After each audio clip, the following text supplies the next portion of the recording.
Welcome to episode 97 of the LibertyDad podcast, where we prepare for tomorrow's conversation by how we engage today. This episode, I interview Greg Peele for the Rules Committee of the Libertarian Party of Florida.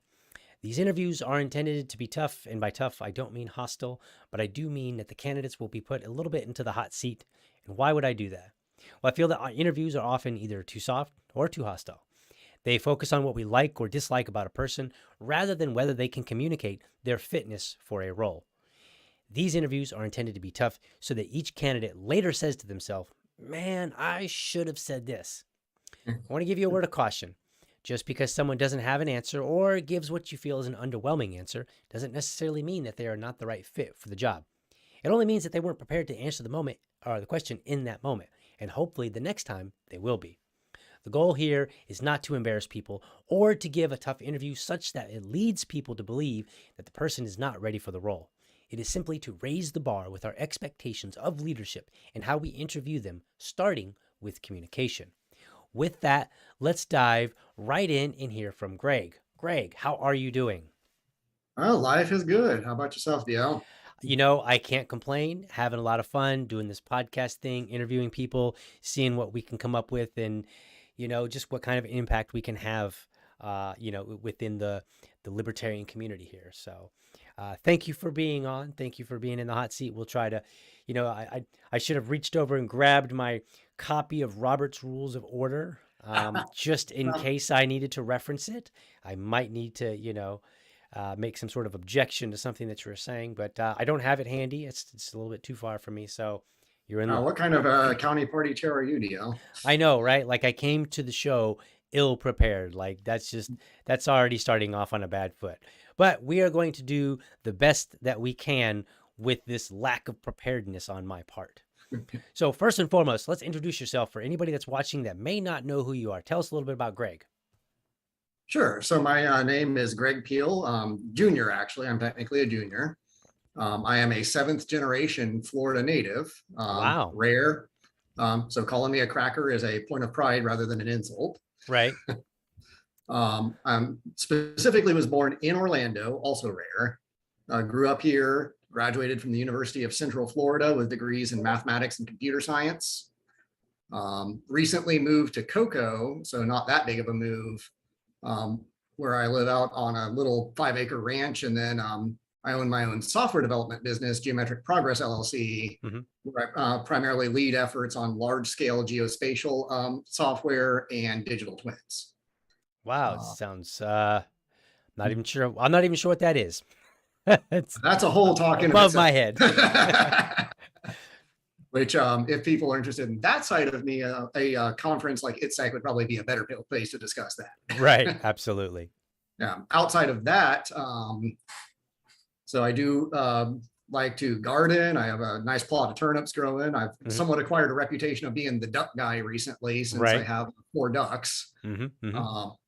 And then more relevant to this talk, I became a member of the Libertarian Party in 2016, where I joined after observing the Libertarian National Convention in Orlando, joined my local affiliate in Orange County at the time.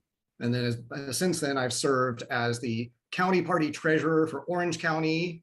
And then later, now I'm the county treasurer for Brevard County since I moved here. And then I also served as the director at large, seat number 3 for the Libertarian Party of Florida from 2017 to 2019, which, oh boy, let me tell you, that was an adventure. That was a somewhat difficult transition period for the party. Right. So you joined in 2016 and then you dived right into this difficult transition that I actually avoided. I think I came in right as things were dialing down a little bit or kind of on their way out. And so I didn't get to see any of that or experience it. And so, hey, good for me, right? Because the stories and jokes I could tell, but I would rather not. Yeah, absolutely. Absolutely. No, I hear you. So, it's interesting.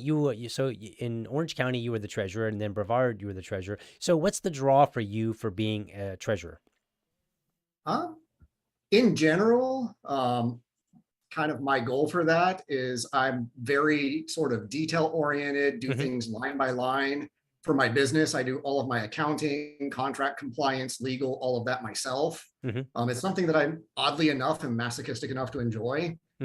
Um, so doing that sort of back-end support, accounting and legal compliance, kind of the role I see is I do these things so that other people don't have to. So the people who are good at party activism, at running as candidates, at being the public faces of the party can do their job without worrying about those types of issues. Gotcha.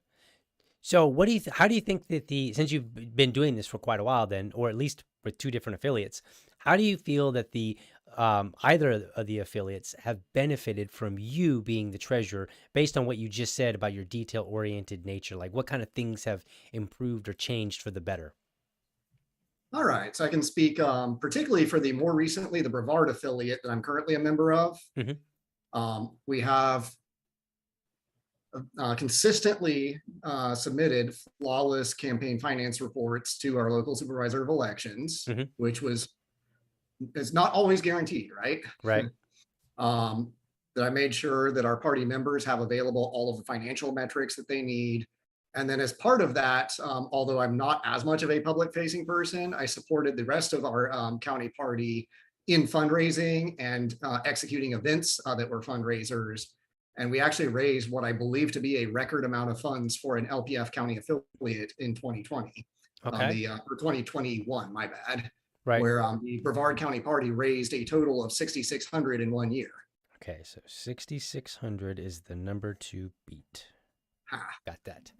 So, all right. As chair, I got to keep up on who I got to beat. So now I know. Oh yeah. And I think it'll be a rivalry between Brevard, Duval, and Broward, most likely. All right. Well, that'll be a fun rivalry to have, and I think it's interesting because it to me it feels like treasurer is one of those roles where a lot of people don't want to do it because it's somewhere between two. I'm drawing a little blank on the question that I wanted here. It's somewhere between too pedantic, that people don't really want to put that kind of attention to, and then also too like dangerous that you might get caught up into something that you didn't want or whatever. Because there have been a number of issues, not only at the state party, but also other parties and other affiliates over matters related to finances. Yes. No. As I liked to explain it when I was training new affiliates when I was at the state level. Treasurer and chair are special because they're the only positions that you can go to jail for. Right. That you are actually legally liable for the accuracy of your accounting and your reports to the supervisor of election, and fraud and misuse of funds is, I believe, a felony. Wow.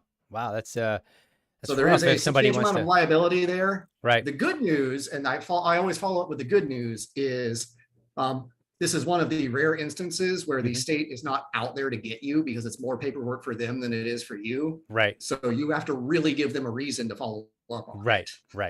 And to be honest, if you're running an affiliate, there's a good chance that you don't have so much going on that it's actually difficult to get those reports in relatively easily and accurately. Yeah. So if you're doing it right and you keep good records, you should be doing it incrementally each week or each month, since the online system that the state uses makes that very easy. Right. Previously, I had to do them more manually before Orange adopted that system, which was a bit more tedious. Right. And it should only take a couple hours a month at most. Right. Unless you're raising so much funds that you're having to record hundreds or thousands of donors, which may that be a problem that we all have, right? Right. Absolutely. That would be something I would love for every affiliate to have that problem. And then at that point, you would also have the funds to invest in automation and doing it the way that larger associations do it. Right. Yeah, absolutely. So let me ask you, I usually ask people questions like, oh, tell me your worst this or your best this. I think I'm going to kind of switch it up a little bit. So, because I've had a couple people on that were in the treasurer role. So let's do something different. Because the treasurer role is a role that somebody could go to jail for. And it's how can affiliate members best support their treasurer so that such a thing wouldn't happen? What's the way that they can help? Okay, so the first thing I would say is transparency for the members to ask to see things that they are entitled to see, such as monthly statements, such as reconciliations of bank accounts. I know for some particularly newer or smaller affiliates, that sort of level of process and paperwork might seem a little bit overwhelming, but it's important that Right. you want to make sure, no matter how much you trust your treasurer, you want to be able to see these statements that validate what they're saying. And then usually the act of requesting them and making the treasurer provide them means the treasurer themselves will catch any errors, inaccuracies, whatever. The second is being at a high level, at least broadly aware of the types of things that are problems for the treasurer so that you don't go out of your way to cause problems. Now, I don't expect the average person in the LP to know every little jot and tittle of the Florida statute on campaign finance, much less the federal version. But knowing the basics like, oh, I can only contribute if I'm a US citizen or a lawful permanent resident. If I give an in-kind contribution, I need the chair to sign it in advance with approval. Oh, I shouldn't just pay for things for the party without approval from the executive committee, things like that. Right. Very basics, and then just asking questions if things don't make sense. Because I would say 95 to 99% of the time, the treasurer is doing their best and not intentionally trying to mess anything up. Right. But asking questions helps make sure that they've thought everything through. Right. In my practical experience, a lot of people are so scared of the position that they're afraid to even ask questions of the people doing it. Gotcha. Okay. Yeah. Now that also, those things, if, for example, a treasurer refuses to provide you with bank statements to members, at least with things redacted like account numbers and things like that, or if they refuse to give you the information you're asking for, that is a gigantic red flag. Right. And there have been some cases, both at the county and the state level, of either embezzlement or losses due to fraud. And that is not something that the longer it takes to find that out, the worse off you are. Right.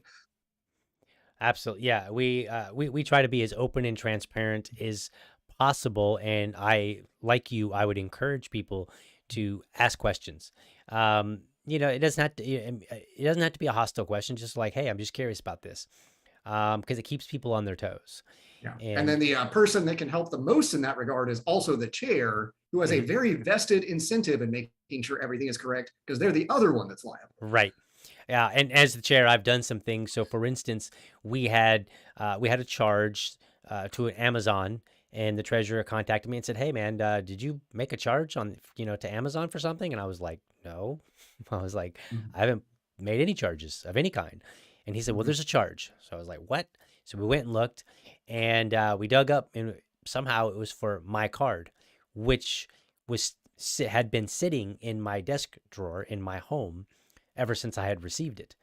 And so I was like, I've never used this card. I double checked my Amazon account. Like I never accidentally somehow used it for anything or on purpose or whatever, and then just accidentally used that card when I was making it.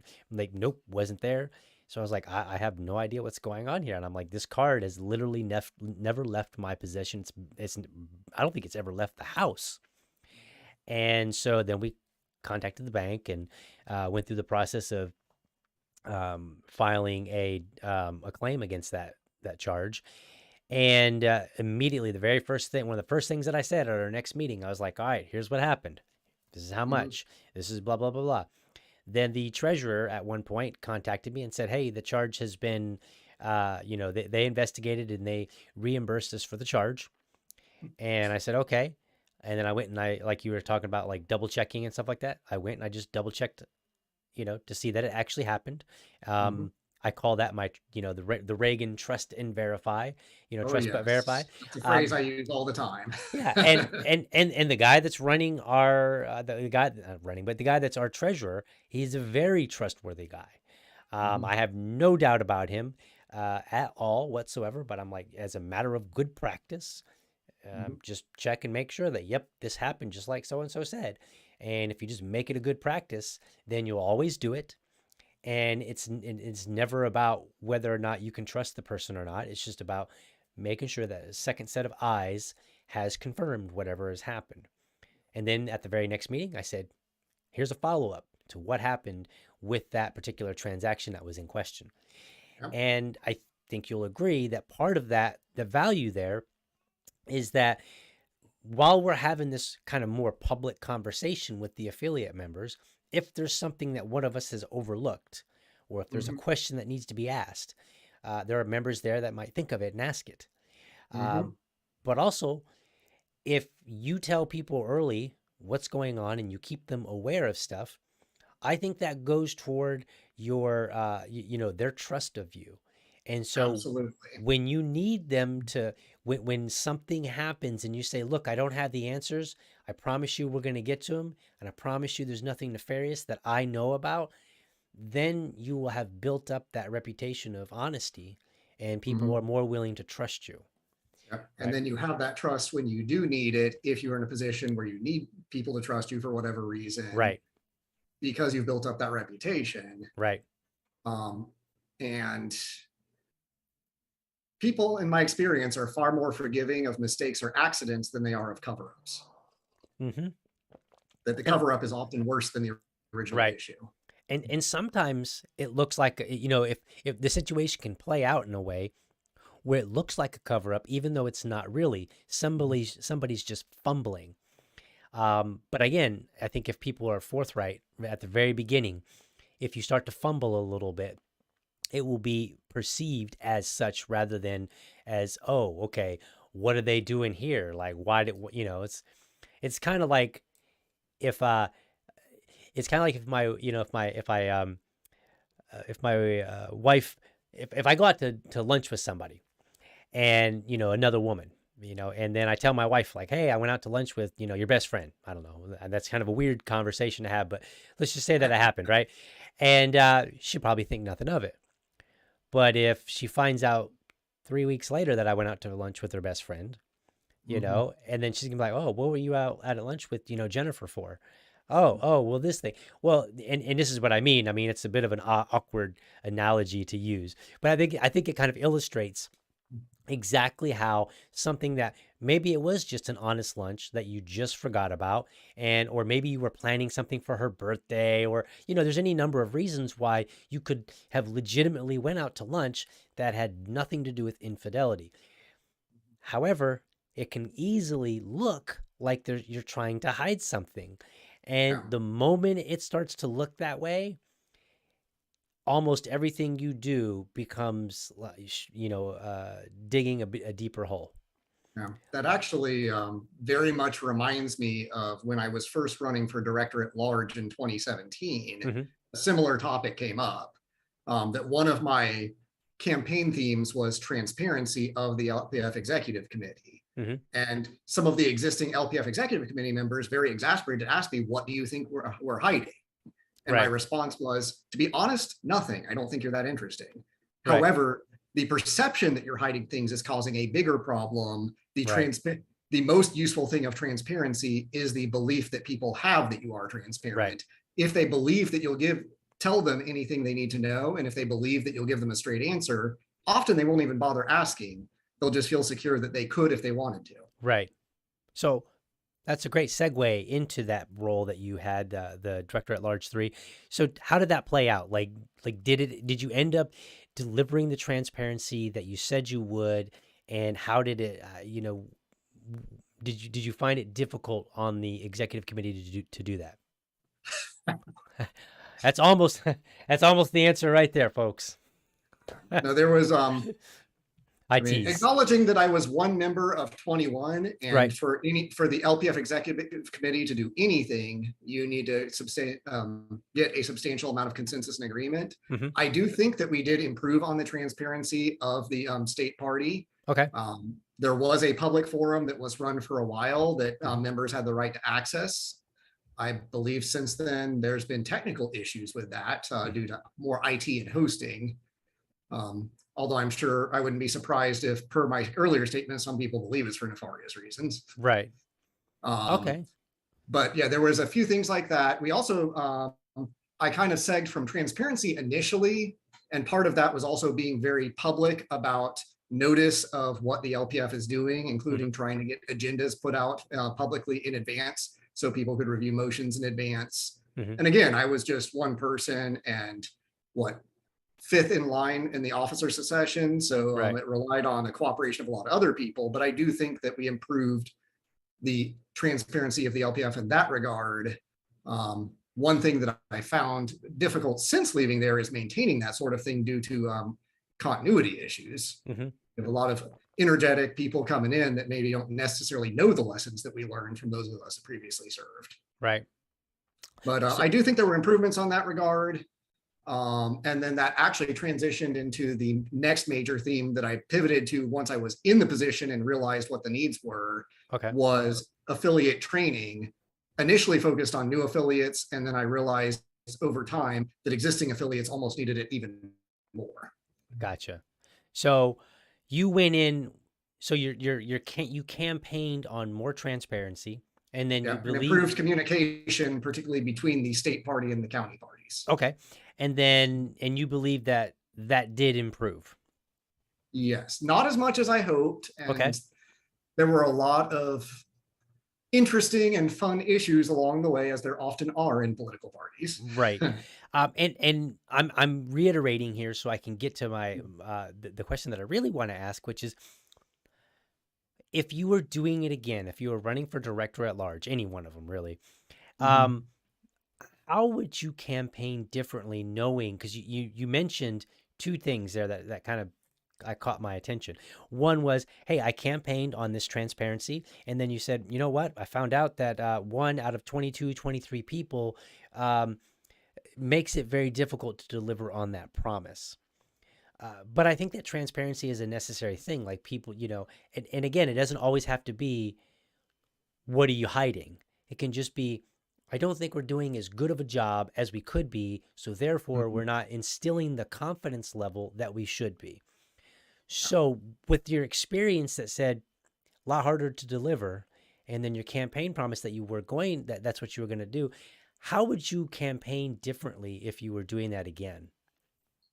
I think, Or would you? among other things, I would probably be a little bit more specific about what I was trying to do. Okay. Like I would say I would achieve transparency by promoting these ideas and try to secure the support of the executive committee to implement them. I'm speaking hypothetically there because I have no intention of running for director at large anytime soon. Okay. Setting your sight on treasurer, right? Just kidding. I'm teasing because you're the treasurer. You aren't the first person who've asked, but there's a very set of particular reasons why I'm running for rules committee this time. And okay. That's the, okay. I won't rule it out in the future, but Gotcha. I do prefer to focus on what's immediately ahead of me. Right. And just so that anybody's watching, I'm not suggesting that Greg run for treasurer because I don't like any of the people, the person that's running for it now, because I interviewed, give me a second. I got his name. I can see his face. To be Rich, right? Yeah, Richard Perez. I interviewed him. I know he's running for treasurer. That was not a slight toward him whatsoever. It was really more, hey, you've been the treasurer for Orange County. Now you're the treasurer for Brevard. So clearly you like the treasurer role, which seems to be very out of the ordinary, in my opinion. I would not like the treasurer role. I've actually I have done the treasurer role. And even though I didn't have a lot to do, I still didn't like it.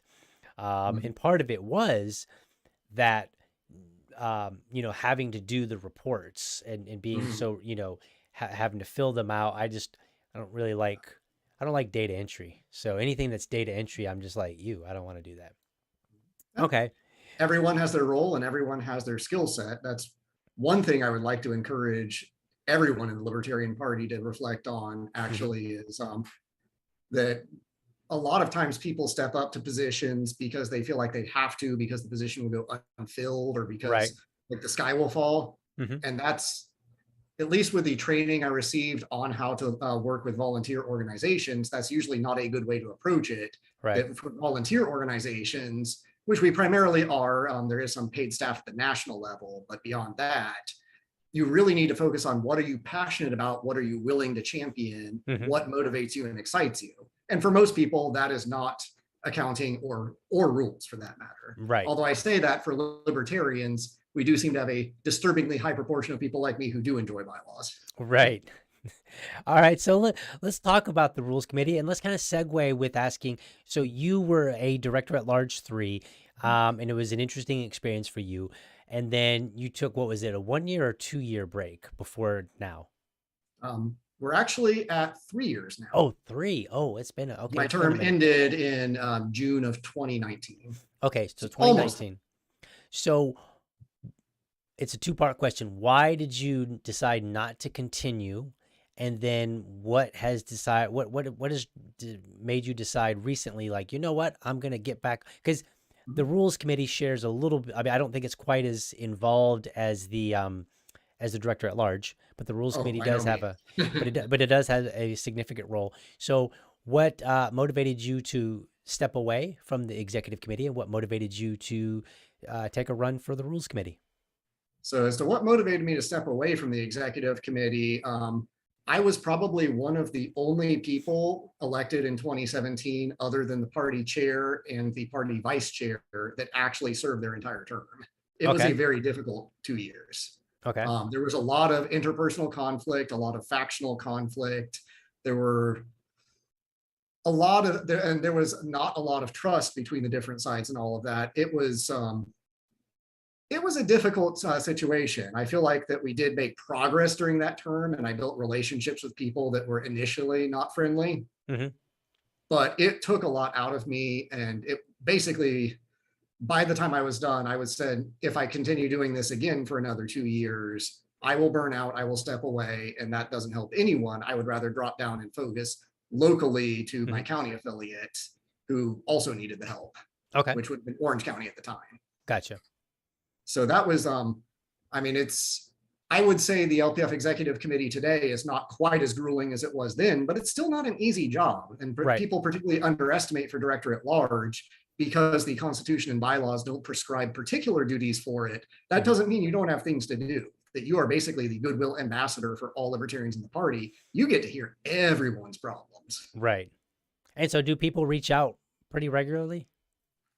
Yes, even now, in terms of particularly affiliate questions regarding how do you do this or that for an affiliate from either a legal or an operational standpoint. Like, what does statute say? What do the bylaws say? What is good practice? And the three things are not always overlapping. Right. I also tend to offer opinions when asked on things like platform amendments. I actually did a review of the platform amendment being considered at this convention. Spoiler, I actually am very much in favor of what they did. Okay. And then just in general, helping out where I can. Probably the biggest area that I get the most questions on is campaign finance law and how treasurers and chairs need to deal with it, just because that is an area of subject expertise for me. Right. Okay. So returning back to your earlier question of why rules committee now, I had considered it last year, but this situation for my business, and because I had just moved from Orlando to Cocoa and a number of other factors, I was hesitant to take on the time commitment for it. And I also had the utmost trust that the incumbents would handle it very well. I had personally recommended Philippe Cadaret to be rules chair in his first term of that. And I also have the utmost respect for Tony Sellers, the outgoing rules chair this time. Right. So if they were both running again this year, I probably would not have done it, because I would have had the faith that they had it covered. Gotcha. But then when I found out that Philippe was definitely not running again, and Tony was considering not running again, right, and both of them encouraged me to step up as someone who had worked closely with them in a number of ways, as someone who has inflicted a great many floor motions on the party for rules to consider, as well as when I was on the EC, I also moved a lot of standing rules amendments to try to address issues with party policy that the rules committee often got to consider when it was referred to them. Right. They know the type of work I do. And conversely, it's not the kind of thing that if you don't have continuity in the rules committee, that can create some issues where the new people may be doing their best, but they're having to relearn a lot of things from scratch that they would be easily able to get from someone more experienced with it. Gotcha. So even though I've not personally served on the rules committee before, the tangential association I've had with it, and with Philippe and Tony in particular, I feel confident that I would be stepping into that role very well prepared to do the job, either as chair if the delegation grants me the most votes, or as a supporting role if not. But I'm fine with that either way. Okay, gotcha. And just for the record, for anybody watching that's not familiar with the process, the way that it works, there are 4 members that are on the rules committee. So, is it 4 or 3? It's 4, right? So it's 3 elected members plus 3 ex officios. Oh, okay. Well, okay. So it's, yeah, I was excluding the ex officios for the time being. So it's 3 elected members. So it's ends up being 1 chair and then 2 regular members. The chair is the one who attends the meetings, gives the reports, and so on and so forth. Yeah, and it's done essentially as a ranked choice vote. Well, usually it doesn't have to be. And then so you rank your top 3 choices if more than 3 run. Or you can also always rank fewer. None of the above is a grand libertarian tradition. Right. And then the one that receives the most votes in the ranked choice vote becomes the chair. Okay. Which was one of the reasons I historically did not want to do it, because the chair has the biggest time commitment and the most responsibility. And I was worried I might accidentally get elected chair when I didn't want to be. Right. Whereas when I chose to run this year, I acknowledged that that is a possibility I was willing to accept. And that I have some ideas on actually mitigating the load on the rules chair so that it's spread more evenly with all of the members. Gotcha. As you may recall, LPF EC meetings can sometimes be very lengthy. And if you're supporting those, that can be a challenge. Right. So that was sort of the difference. And then the other difference was that the personal life factors that led me to not run last year are no longer an issue. My business is doing well, and that I don't have to have quite as much time commitment on it.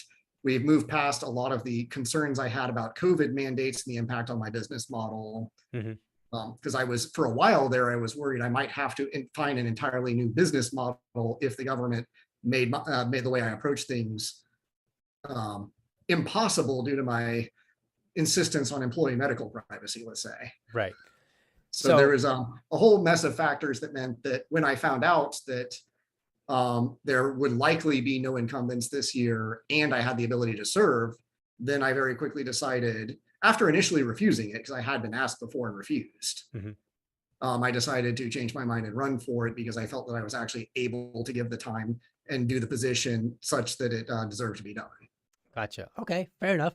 And I think I actually think it's a good thing from time to time to take a break. And I know a lot of people out there might go, oh, libertarian politics can be so rough. To be honest with you, I think it's really politics in general. Yes. Whether it's not any better in the major parties. Right. And it can be somewhat similar in other organizations that are non-political, right? Like I say political, but I don't mean it necessarily in the sense of Republican, Democrat always. Sometimes political just meaning like, hey, in order to get people to get on board with your particular idea that you have to talk to people. You have to kind of work them in a sense, to try to convince them that, yep, they should get on board with this idea. And sometimes you do that, ahead of a meeting. Like it depends on the kind of organization that you have, right? Pretty much the same types of problems that you see in the Libertarian Party arise in almost any organization that democratically makes decisions through majority vote through some sort of board, which is basically every not-for-profit in existence. Pretty much. And particularly those that follow parliamentary procedure and rules of order, whether it's Robert's rules or some other parliamentary authority, you're going to run into the same kinds of issues because the issues are, how do you make collective decisions in organizations where not everyone agrees? Right. Yep. And I've served on boards in real estate. I've served on boards in technology. I remember from my days of being involved in the church, which wasn't quite as Robert's Rules oriented, but they basically fit the description where you've got this, you've got to make a decision through this democratic process that you have of some sort. And they all share a lot of similarities. And I've seen some pretty bad stuff in all of them. Yeah, no, a church was actually one of the examples I cited as my experience in parliamentary procedure when I ran for director at large. I had been a ruling elder in the Presbyterian Church USA, and they do run with Robert's Rules of Order. Their executive committee is called the Session. I even served as the secretary of the executive committee on my church for a while. And ain't nothing more petty than small church politics, I can tell you that. Right. And or your HOA. So if you want to taste a small taste, go to your HOA, that too. Well, I would call that more fascist than petty. Well, okay, fair enough. There's some pettiness there too. Yeah. So, all right. So let's talk about what the rules committee does. Cause I don't, I want to assume that somebody's watching and they're like, I don't really know what the rules committee does. So tell us how the rules committee works. What are the process? What's the difference between somebody who's the chair? Like where does their purpose serve? And what do the regular members do? Let's go Yes. with that. And it's actually, this is something that varies very substantially between different LP state parties too. So libertarians in other states, their rules committee or equivalent may not work the same way as ours. Okay. So in the Libertarian Party of Florida, the Rules Committee is established by our bylaws as one of the permanent standing committees with these special provisions that 3 members are elected and those elected members cannot be part of the executive committee. All other committees are appointed by the executive committee.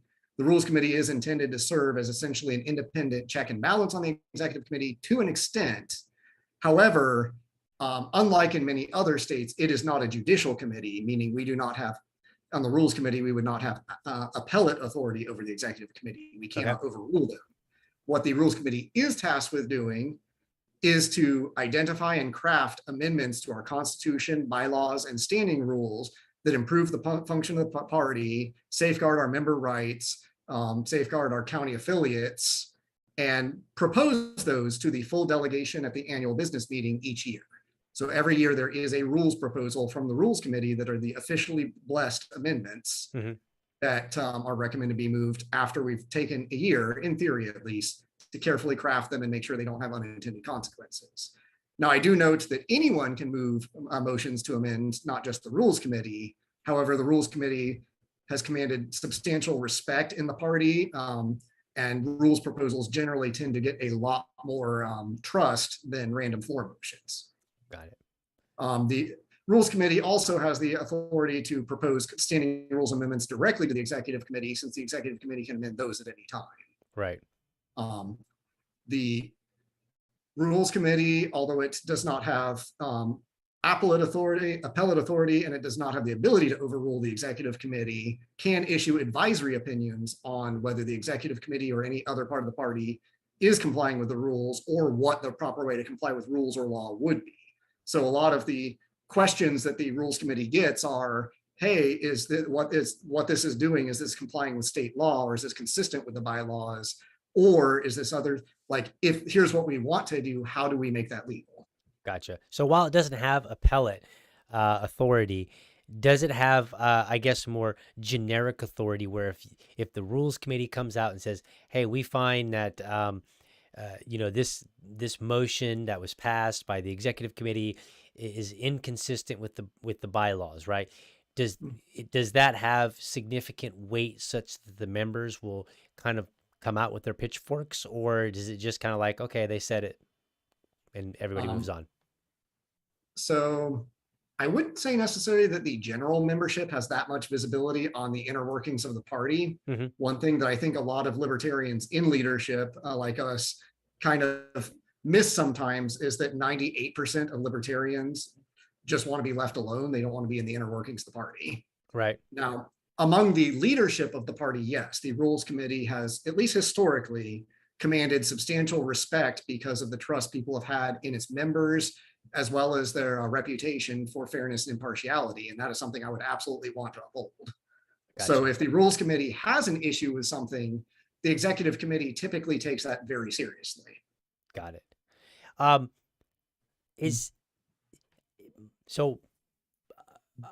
Once upon a time, I was on the Rules Committee as a regular member, and effectively what we did, and I didn't mention that until now because I wanted to make sure that we get you the opportunity to describe the Rules Committee, and I didn't want to do it for you necessarily.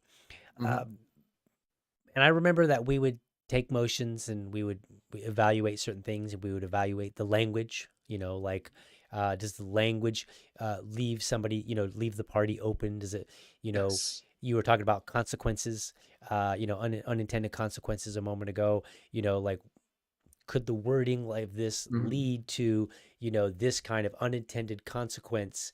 And, could we revise the language so that we close that gap on the unintended consequence, right? I believe I was actually on the Executive Committee when you served on the Rules Committee, if I'm remembering correctly. I think so.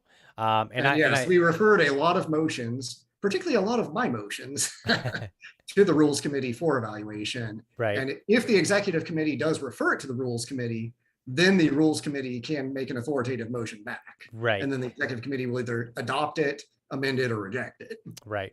So one of the things that when I was first asked, because what happened was somebody had stepped down, and so there was a vacancy in the Rules Committee, and so that's how I initially was brought in. Somewhere, somebody along the line got the idea that I would be a good person on the Rules Committee, and then somebody, I wonder who that was.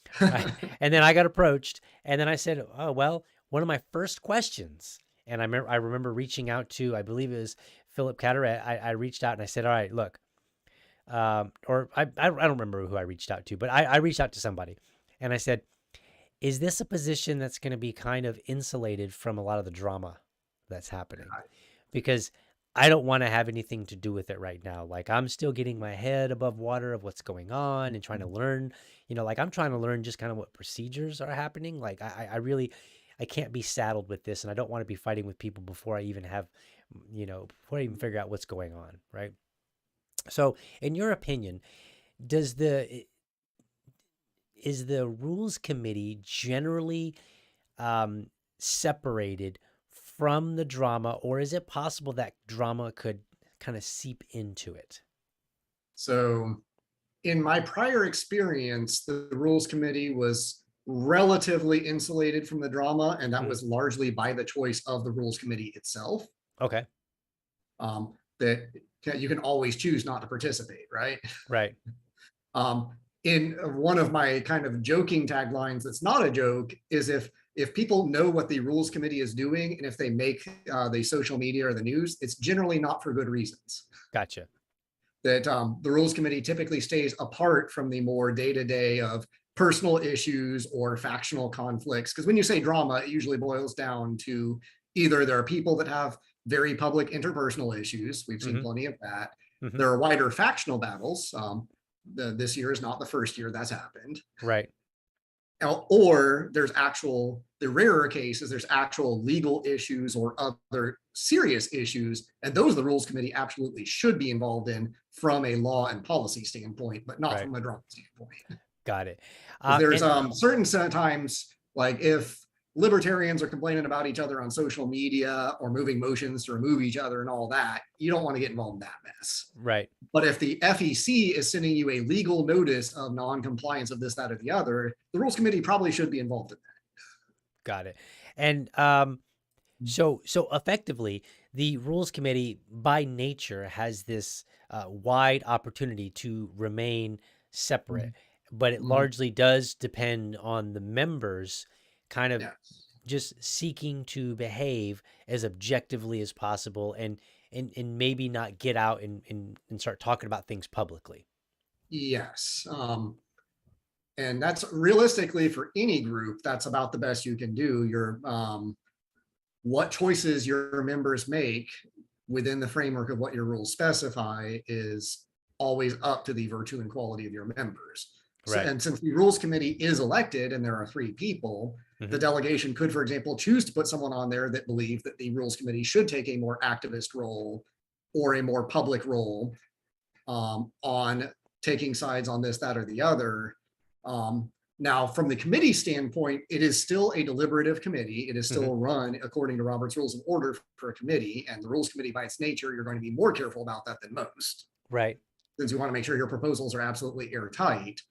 So even having one such person on there can easily be outvoted by the other 2 elected members, plus the 3 LPF ex officios, which actually is something I would like to amend. I think 3 ex officios is too many. That I would prefer to see the elected members outnumber the ex officios. Okay. Do you have a reason for that? The Rules Committee is intended to be a check and balance on the Executive Committee. So the Executive Committee should always have a minority role on it. Okay. Gotcha. All right. That's fair.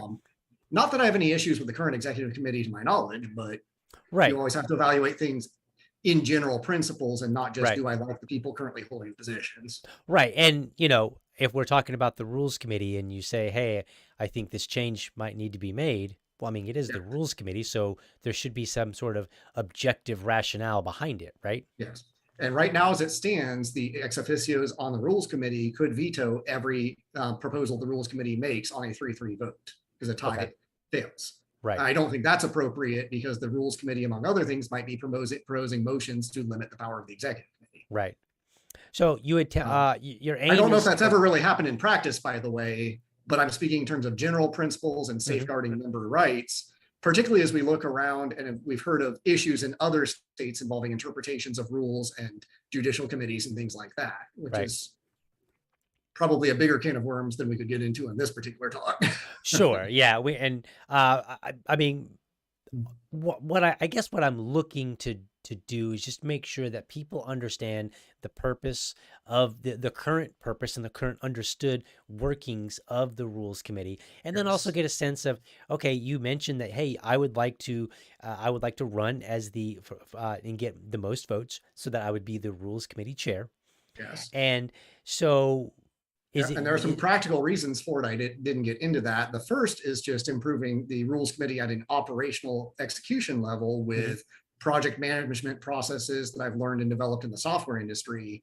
There's actually a surprising amount of overlap between software development and rules development, even though it may not seem it. So they better get used to Jira? Potentially, although as far as I know, the LPFEC has Trello. Right. No, I was just trying to be funny. I don't know if I would go quite that far, but some sort of ticket tracking, whether it's just Excel sheets or whatever, a regular process for here's what we plan to get done this month. Here's our commitment to each other. Here's our commitment to regularly meet. I would say that is the one criticism I have heard of the current Rules Committee is that while nobody disputes the quality of their work, there was some wish that that was more quantity and I think done a little bit earlier. That the past couple of years, the rules packet was turned in right at the 30-day public notice deadline. And props to them for doing some very good rules packets. I'm not critical of the quality of work, but it does make it difficult for people to review and decide if they want to submit their own floor motions in response to that. Okay, gotcha. So that's one of the reasons I would like to be chair is to implement some of these project management processes from the software industry to this. Right. Even if I were not chair, I would still encourage the chair to do that. And I would also volunteer to serve as the vice chair if the other two members so desired. Gotcha. Would if I understood you correctly, you oppose any kind of activism coming in from the Rules Committee members, correct? Yes. On behalf of the Rules Committee in particular, I personally would discourage it at a personal level too, but what choices people personally make are their personal choices. Right. I myself would not, to the extent possible, acknowledging that we're all humans and sometimes let ourselves get baited by the trolls. Right. But I would, to the extent possible, not get involved in any interpersonal disputes in the party, whether it's on Twitter, whether it's part of the executive committee, that I would stick to just rules and law related questions so as to not compromise the impartiality of my role. Gotcha. Okay, fair enough. I mean, that's not to say I won't have private opinions, that I won't share private opinions when asked. Right. But that my pledge would be not to publicize them, with the exception of if it's an actual existential threat to the party that the executive committee is not taking seriously, then it may be necessary to go straight to the members. But that is the nuclear option. You do not go there unless you need to. Right. Okay. Gotcha. So let's talk about leadership real quick. Obviously it sounds, like there is a built-in design and then the general trend that the Rules Committee doesn't really get involved in a lot of the factional fighting that we have, right? And there's very good reason for that. But how can or maybe it can't, and go ahead and tell me if not, but how can the members of the Rules Committee improve the overall quality of executive committee leadership? And before you answer that, I want to make very clear, I'm not challenging the current leadership and saying, hey, it's insufficient or it needs to be better. I'm just saying, I think that there's always room for improvement. And so how, to what end can the Rules Committee kind of do their part to kind of iron sharpens iron? Like, let's make, the other members, let's improve them as we do our jobs. How does that happen? So there's two ways that I see that happening. The first is the more traditional way of interpersonal relationships and communication. Mhm. The best way to improve people is to talk to them and to hear out their concerns, their priorities, their goals first, and then figure out if there's anything you need to say in response. So for example, on the LPF executive committee, having the rules committee should have a very positive relationship with the chair, the vice chair, the secretary, the treasurer, and ideally the other members as well, but especially those four, since Okay. those are the four that have the specific legal roles laid out that intersects the most with the rules committee. So having the trust to be able to say, call up Stephen Nikela or Josh Lofka and say, hey, I see this is on the docket. I think there's a problem with it that you should be aware of. Or being able to call up someone who moved a motion and say, hey, did you consider this? Even if it's not a public blast, especially if it's not a public blast, but rather just as a courtesy call of building those relationships and saying, here's how you can improve it, or here's how someone might challenge it, and you need to consider how to amend it to address those concerns. I think that's one way the rules committee can help sharpen the executive committee, is by friendly communication. I mean, the goal isn't to sink motions or influence factions or this, that, or the other. It's just to make sure that whatever decisions are made with the full knowledge of law, rule, and consequences, and that they fairly reflect the will of the members. One of the things that I absolutely did not enjoy on the executive committee. So funny story, actually, when I was first elected to Director at Large 3, I thought the rules were a waste of time. Why would anyone serve on the rules committee? Bylaws are such a huge, tedious, why are libertarians so obsessed with bylaws? Right. After about 6 months of them being weaponized against me and shutting down everything that a lot of people were trying to do, we realized very quickly that even if you don't like bylaws, they still affect you. Right. And that understanding the basics of parliamentary procedure and understanding what is and is not possible means that you can focus on the things that are likely to succeed. It also means you can defend against people who misuse the rules. One of my biggest pet peeves is people who weaponize the rules as tools to punish each other. Right. Which we unfortunately have had a lot of in the Libertarian Party. Right. So what I want to see rules be is to be a shield and not a sword. To have it so that our rules protect the party, first off from the state, first and foremost, because that is our biggest challenge. A political party is, in a sense, a deal with the devil, because we agree to a lot of restrictions in exchange for using the devil's tools against them. Right. And then secondly, aside from ensuring that the state does not have any reason to do anything to us, the second place I see the rules as being a safeguard is member rights and sub-affiliate rights, so that people do not weaponize conflicts and rules against each other, and that all debates are settled through merits of ideas in discussion and votes, rather than through technicalities or loopholes or abuse of. Right. Okay. So that's something I'm very passionate about in terms of the rules, is making sure that the rights of our members are protected regardless of who they are. Right. And that everything is settled through open and debate rather than using the rules to silence dissent. Okay. So we've established here that you've got the experience. You were the director at large. You're the secretary. You've established that a confidence in having the tool set to run or to chair the rules committee. Grade yourself on your familiarity with Robert's Rules of Order, which is, of course, very important. I would say B+. Okay. I am not a master. I'm certainly not a certified parliamentarian. However, I have taught other people how to conduct themselves with Robert's Rules in multiple different county affiliates. I have read the copy. I've had fairly extensively, particularly with a focus on duties of the officers, the role of committees, as well as making sure I understand the basic workflow of how all motions work.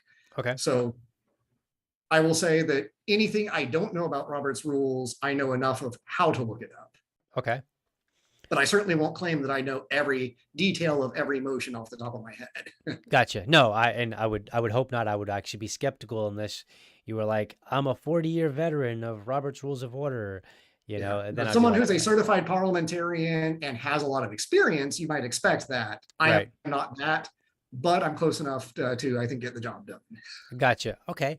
So, and I would also note in passing, one of the things that I find, even though I sometimes decry how much focus libertarians have on Robert's rules and bylaws, there is still a practical benefit to it. If you've ever attended your city council or county commission meetings, the average libertarian is way more competent at parliamentary procedure than your average city councilor. Gotcha. Okay. Well, that's that's actually encouraging. I didn't, it never really occurred to me that maybe they would be. And I think they're it's a not good used to reason for having to actually have the battles where we are used to being at each other's throats. Gotcha. All right. So there's a little bit of value there. Not that we want more of it. We still want to be chill with each other. So calm down, people. Okay. So let's get to, let me ask you, you've established that you're confident, you know, you gave yourself a B+, you established that you're confident to create a new ticketing system, however that might be, whether it's through, you know, some sort of, you know, existing software, or, you know, even if it's just Excel spreadsheets or what have you. You're familiar with the processes, you understand the, you know, the purpose of things, you understand why the value of objectivity. So where do you lack? What's the thing where you're like going in and you're like, all right, this could give me a bit of a challenge for this role, but I've got an idea on what I'm going to do about it. So what is that? So I don't know if I would describe it as a lack, but one of the problem areas that I think needs to be addressed in our governing documents is the really hammering down the nature of the relationship between county affiliates and the state party, and in particular, the process for disaffiliation when that is warranted, and how do you allow for it while guaranteeing due process so that it's not abused. And there are a lot of unknowns. Like, I do not currently have a proposal for how to do that. The Rules Committee submitted 2 motions this year related to that, and I'm actually opposed to both of them because of what I believe to be unintended consequences. Right. So that's in one area that's going to be a challenge in terms of the rules themselves. The other place that is somewhat of a lack is my breadth of knowledge on Florida statutes. Okay. That while I have read the election and political party statutes line by lines, that would be chapters 99, 103, and 106, there are other sections that apply to the party that I am not familiar with, particularly the corporate law chapter, since the party is incorporated as not-for-profit. And that's something I would have to get up to speed on. Okay. All right. Yeah, that's what I think your first one was a slightly different direction. The second answer was definitely what I was looking at. Like, where do you lack in skill set that might be a problem for you? And I think I worded that a little bit awkwardly. And I think that's really the only thing I would identify. I mean, I've chaired committees before. I was the chair. I was the first chair of the affiliate support committee. Okay. All right. So what else should we know about that? Oh, sorry. Go ahead. Go right ahead. I'm sorry. I was going to say that I think the problem space for the Rules Committee is very tightly constrained and known. The one piece that I didn't mention about duties is, while I stress that the Rules Committee is not an appellate body for the Executive Committee, there was a recent bylaws change, I think a year or 2 ago, that did make it the appellate body for disputes on county level rules. Okay. That if a county is unable to resolve a rules dispute through their own internal mechanisms and escalates to the state party, then the Rules Committee is the body that judges that, not the Executive Committee. Gotcha. Although the Executive Committee still has the final right of action, such as disaffiliation. Okay. Okay. Well, that's and good. then That's similarly for convention, the Rules Committee is the initial appellate body for convention rules, but in practice, that's almost never an issue. Right. Okay. What else do we need to know about your run for Rules Committee? And I know that it's not like this huge, long campaign, but it's still a run. It's still a run, and we still got a week. Somebody else could throw their name in and say, you know what? That Greg guy doesn't know what he's talking about. I'm definitely the guy, right? Or a gal, right? It could be either. First off, I need 2 other people to run, so I have a Rules Committee. I know at least one other person who has declared an intention to run, but we need 3 total. With a room full of libertarians, I'm sure we'll get 3 people who want to work on bylaws, though. Right. Okay. And if other people think that they can do it well and have a plan to do it better than I'm proposing, I would welcome that. I would, quite honestly, I would love for it to not have to serve. Right. Okay. That I am entirely happy to bow out in favor of well, bowed isn't the right word because I'm committed to running for this position. But if the delegation chooses someone else and does not feel that my skills are needed, Right. I would see that almost as a relief rather than something to be disappointed by. Because that Right. means that we have 3 more qualified people than me. Right. Okay. And then I can go back to focusing at my county again. Got it. Okay. Awesome. Well, I only Other have. than that, I do have a number of specific priorities of other areas to improve Mhm. that I won't go into in any great detail, but that I do hope people will support me for this position, that feel that I have earned that respect of impartiality and also the ability to be very careful with precision of language, which is another important part of it. Mhm. And I'm looking forward to seeing people at the convention. I, for one, am very excited about the speaker list. I think we have a good speaker list. I look and I was like, you know what? I think it's an exciting list. I think there's a lot of good speakers there, and people are going to be happy with what they hear. And yeah, I'm no complaints whatsoever there. I think it's I look forward to it, and I look forward to actually meeting hopefully a couple of them that I've not met before. So hopefully that'll happen. So that'll be cool. Yeah, as you say, this is a much more low-key campaign than my at-large campaign. For my at-large campaign, I visited almost every affiliate in the state to hear their concerns and make a pitch. I think for Rules Committee, it's much more cut and dried of either people agree that I'm suitable for the position or not. Right. And then of course you'll have a probably some small speech to give when yeah, like a 3-minute speech or something like that after right. being nominated, which Yep. Yeah, I'm sure I'll have something to say then. Yep. All right. Well, we're winding down. I got one last question. This is my little silly question that I ask. It doesn't really mean much of anything, or it shouldn't at least. But I know that you have ducks. You have at least three. I think it's 3 ducks, correct? 4 total. 4 total. Okay. So that's not my question, but I know it was a question, but it's not the question. So the question is, now that you've had 3 ducks, now 4, you have all these ducks. Which is better, ducks or libertarians? I'm going to have to say ducks just because they are incredibly amusing to watch. Libertarians can be pretty amusing to watch too, mind you, but sometimes not for very good reasons. Right. The ducks are they're pretty goofy. I just enjoy looking out in the backyard, watching them just waddling around, splashing in the pond. Of course, one challenge with ducks, and perhaps this is also not dissimilar from libertarians, is we have what I like to call power tower hour, where the ducks are very intimately involved with each other. Right. So that's always you never know if you're going to look out back and see duck porn. Hey, now wait a minute. Don't libertarians have power tower too?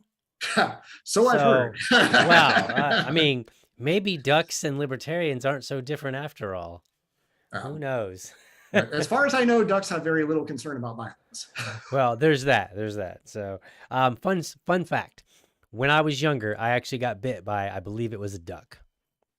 I mean, I don't know if you'd actually call it a bite, but I think there was a duck. I think it might have had a hurt wing or something like that. And it was up at the house. And I remember I reached up. I was a younger kid, probably, I don't know, 3rd, 4th grade, maybe. I don't know, not much older. And I reached over to like pet it or touch it or something like that, and it snapped at the back of my hand. I don't even think it broke the skin, but it did not appreciate me trespassing against it. Very much like a libertarian. Yes.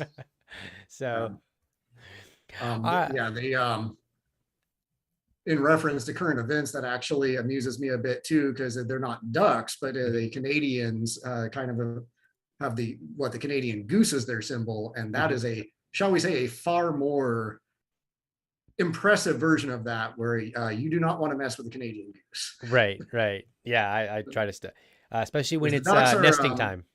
Yeah, the ducks, I mean, they bite you. One of my ducks is named Nibbles for a reason, but it's relatively harmless. Like if you're not surprised by it, it's not that big a deal. Whereas a goose, as the joke goes, is you stay away from the cobra chicken. Right, I hear you. And then the swans in Orlando aren't that much better. Right. It's funny. So, alrighty, Greg. Well, I appreciate you coming on. I appreciate you answering. Hopefully they were tough questions. Hopefully later you'll think you'll be sitting there looking at your ducks and then go, "Oh man, this is what I really should have said." So hopefully that'll happen, and hopefully other people that watch this got something out of it, and they will be more informed to decide whether or not to vote for you. Well, appreciate it. Appreciate you giving me the time to have this chat. And let me assure you that this was nowhere near as tough as the actual LPF Executive Committee when I served on it. Right. Well, I'm trying to do my job to, or do my role in making it a little bit tougher. Although it is kind of tough, I think, for the Rules Committee sometimes, just because I don't know. I don't have a lot of, I don't think there's a lot of controversial type opinions that are at least very openly out there for a lot of people. Like, at least not my mind. Like, they're not talked about, at least. I'm sure there are some. But I didn't really have any to really grill you on there. So, but again, I appreciate you coming on. Hopefully they were a little bit on the tough side. Hopefully people got something out of it. And with that, I'm going to go ahead and close this out, good sir. Thank you. That's all for this episode. If you're watching on YouTube, be sure to hit that subscribe button and connect with me at LibertyDad on Facebook, LibertyDadPod on Twitter, or send me an email to libertydadpodcast@gmail.com. I'd love to hear from you. To catch Liberty Dad episodes when they air, head over to facebook.com/free speech media, where the weekly episode airs Monday night at 8 p.m. And while you're there, be sure to check out the other free speech media shows. Prefer an audio format? Then head on over to libertydad.com or just search for Liberty Dad, all one word, on your favorite podcast app. Remember, if you're a champion of liberty, your business is people and your product is liberty. Have a great week. Catch you next time, and I'm out.